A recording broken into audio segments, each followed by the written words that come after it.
I'm going to give you a real simple explanation of what leaky gut is. So if you just put your hands like this and put them together.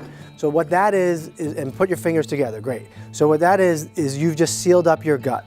Now that's important because your mouth, okay, all the way through is a tube that goes from the esophagus to the stomach. Keep your hands like this somewhere, into the intestines.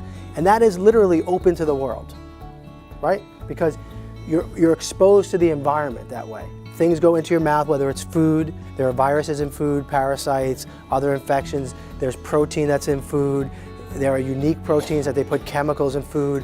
So if you have a normal functioning digestive tract, it looks like this. And your body gets to pick and choose what goes here into the bloodstream, okay? So this is your intestinal wall. And actually it's only one cell layer thick when you get down to where you do the absorption. That's all we're talking about. We're talking about leaky gut. We're talking about one cell layer.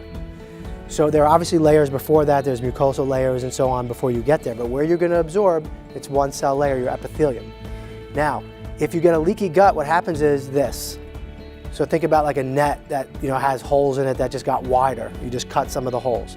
So now the stuff that you're eating and maybe not digesting well, or the toxins that are coming in, are going through the gut into the bloodstream. So what does your immune system do when it sees all of these foreign things that shouldn't be there, in the quantities that shouldn't be there? Yeah, so your immune system does what? This. Remember we talked about that earlier. And as your immune system does that, you lose tolerance to the environment. Here's the kicker.